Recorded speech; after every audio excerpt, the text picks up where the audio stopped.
Hi North Olmsted families, my name is Leah Blaze and I am the coordinator of instructional technology for the North Olmsted City Schools. I am here today to walk you through some basics of using your district issued Chromebook. So let's get started. This is Chromebooks 101.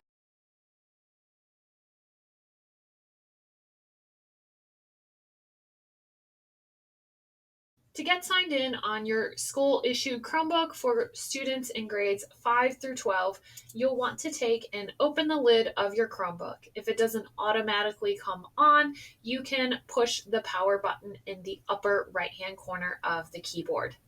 From here, you'll want to go ahead and enter your email address, noticing that the @nolmsted.org is already filled in at the end of the line for you, and select Next. You'll then want to enter your password. If for some reason you do not know your password, you can reach out to your child's teacher or school in order to get that information. When you have that entered, you will click Next and automatically be signed in. If this is your personal Chromebook that you are looking to log in on, you may notice that you have a personal account already signed in.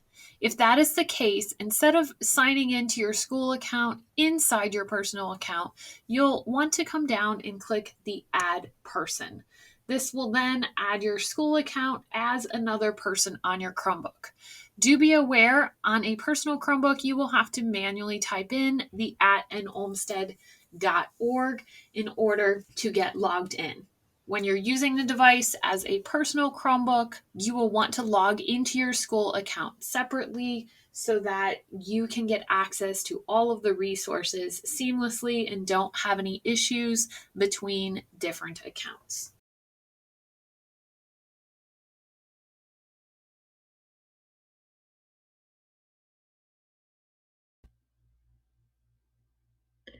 Charging the Chromebook on a daily basis will be important for students being able to successfully access their instruction.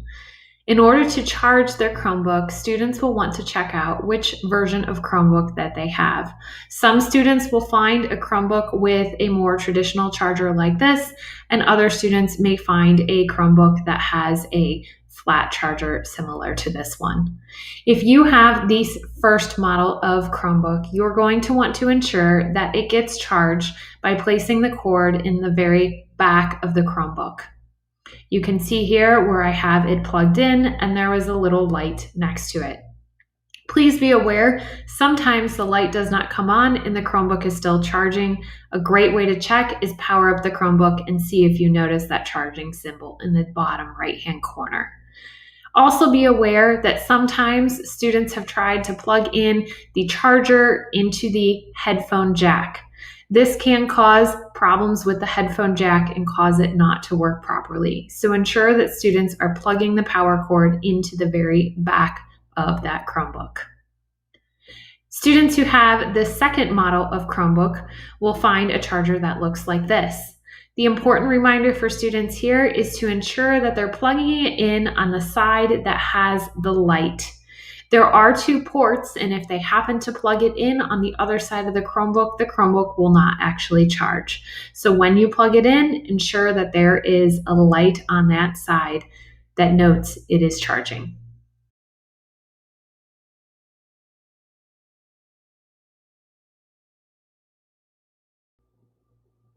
Families and students will want to clean and disinfect their district-issued Chromebook on a regular basis.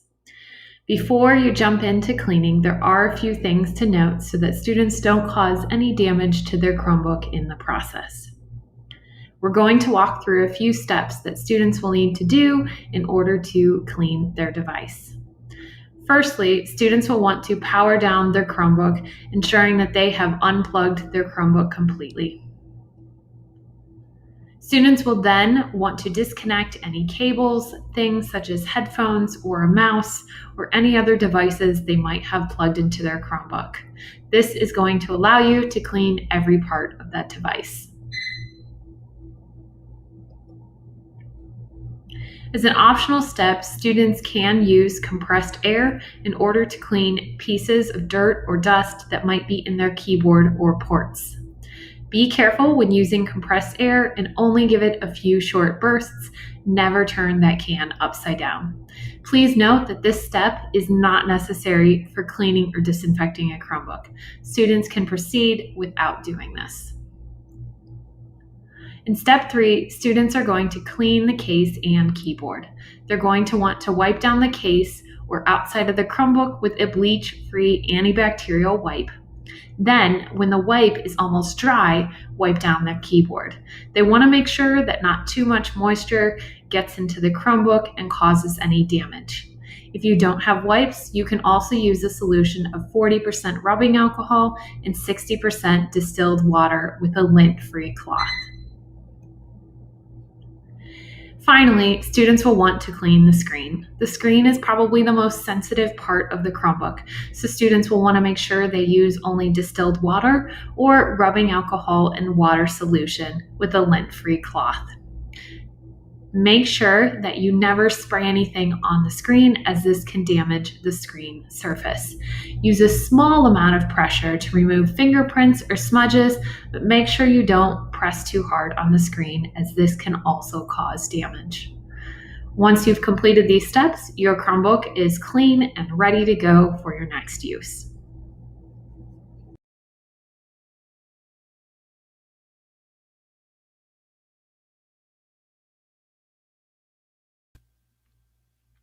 When students first log into their district-issued Chromebook, they will be directed to the Clever portal. The Clever portal will automatically load with their account, and students will be able to sign in to a variety of district sites. In addition, they will be able to locate and use links from the Clever portal as well. This provides a one-stop shop for students to quickly access all of the programs that they need. In addition, they may find teacher pages for some of their classes.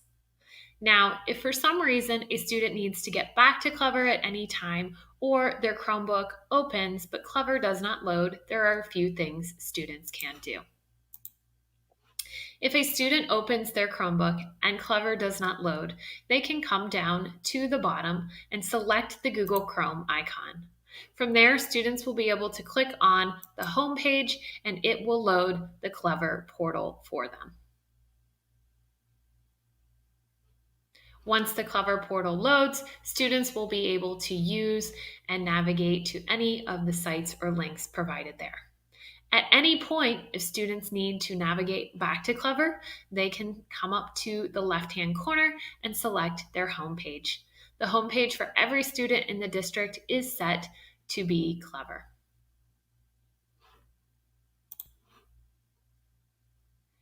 If students have problems at any point with any of the sites or logins on Clever, they should reach out to their classroom teacher so that their classroom teacher can get them the proper tech support.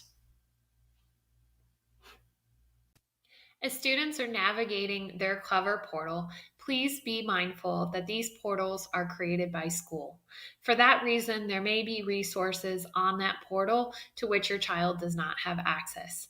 If you have any questions about access to different resources, please reach out to your child's teacher so they can direct you to the resources that they will be using in their courses.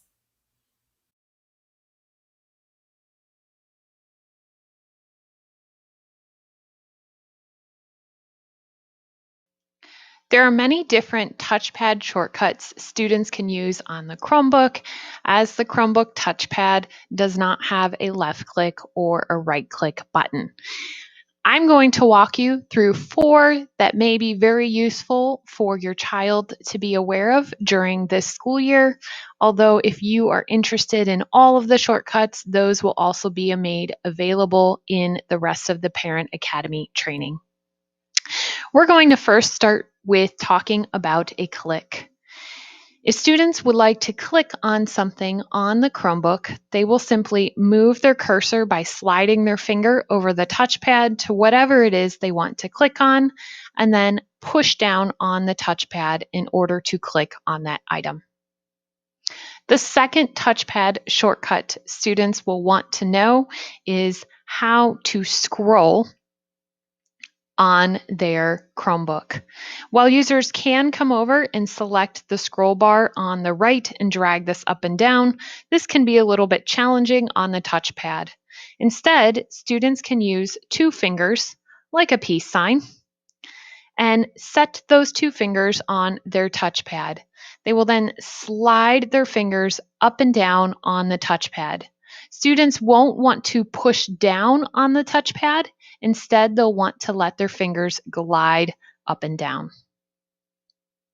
The third touchpad shortcut students will want to know is how to right-click on a Chromebook. Right-clicking can be helpful for getting options like copy and paste or perhaps spell check. In order to right-click on an item, students will navigate so that their cursor is on top of whatever item they want to right-click on. They'll take two fingers and at the same time push both of these fingers down on the touchpad. When they do this, a right-click menu will pop up and students will be able to select whatever option it is they are looking for. The last touchpad shortcut that students will probably want to know is how to drag and drop on their Chromebook.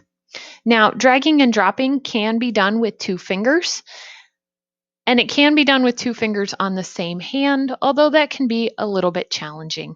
If students are struggling with this, they may want to take both of their pointer fingers and with the left pointer finger, move their cursor on top of whatever it is they would like to drag.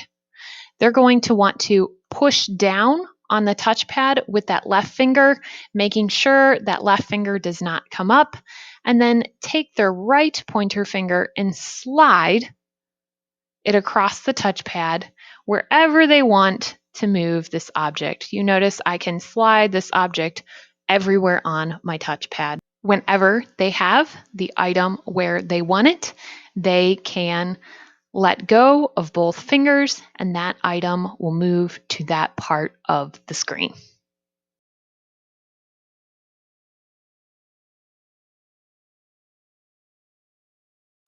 While there are lots of keyboard shortcuts that students can use on a Chromebook or computer, I want to walk through 4 different shortcuts that may help students navigate their learning online. The first shortcut is Control C. C as in cat, C for copy. If students have an image or an object that they want to make a copy of and then paste it somewhere else, we are going to hold down the Control key and tap the C key once when they are selected on the item that they want to copy. So again, click on the item you want to copy, hold down Control, and push C. When students are ready to paste this item somewhere, they are going to hold down Control and push V for victory. Yay, we've done it, and you notice I have a second copy of that object. Students don't have to copy on the same slide or document. They can go to another place and paste that object as well. The next shortcut is the undo shortcut. This shortcut can be very helpful to students if they are working on something and then accidentally delete that work. Take a look. I've hit backspace and I accidentally deleted my picture. If I want to bring that picture back, I can hold down Control and hit the Z key, and it will undo whatever I have just done. If I hold down Control and hit the Z key again, it will undo the next thing. Please keep in mind these 3 shortcuts should work in most programs, but there are programs and situations out there where they will not work. It's worth giving them a try at first. The last shortcut I want to share is how to take a screenshot. Screenshots can be great for students to grab a picture of their work or share a problem. Students, in order to do this, you will hold down Control, hold down Shift, and you will tap the window key at the top of your keyboard. When I push the window key, my screen will go a darker shade of gray, and I will get a small plus sign or target that will move around the screen. I will want to take the target to the upper left-hand corner, and I'm going to hold with a left click, drag with a right click around what I want to take a picture of, and it will take a screenshot. Over here, I can select copy to clipboard, and then I can go to where I need to share that picture and paste that picture using Control V. Now students have that picture that they can move around and manipulate. If you're interested in other keyboard shortcuts, there are more available in the Parent Academy, and students may learn about more of these in class.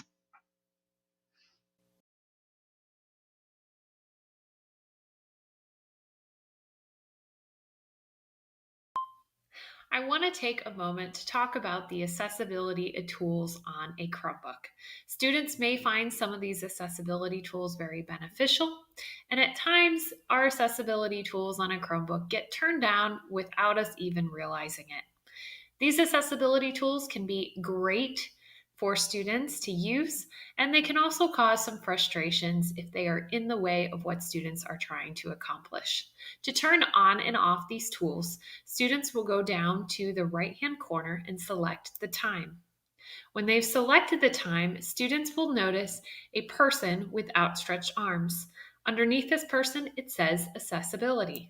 Students will select accessibility, and then from there, each of these tools can be turned on and off by clicking on the tool and then clicking on it again to turn it off.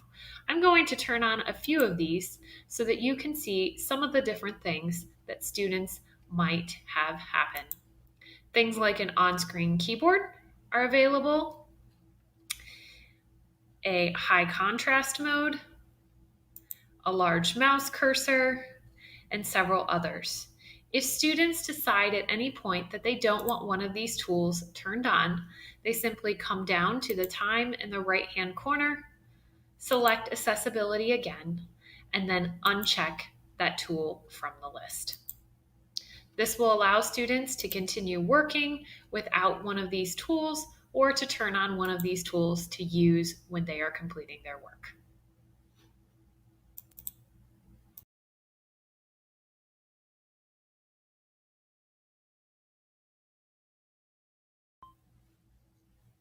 So now that you've learned a little bit about the basics of a Chromebook, let's talk about signing out from a Chromebook. Now, there are a couple different ways students can sign out of a Chromebook.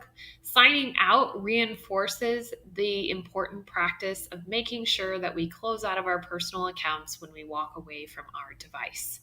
Students can come down to the right-hand corner, select the time, and then from there, select the sign out button. Clicking the sign out button will sign them out of their account, and then they can hold in the power button in order to turn off the device. Remember, leaving your device on for long periods of time will drain the battery and it will need charged. So making sure to power off the devices when students are done for the day will be an important way to help keep them healthy.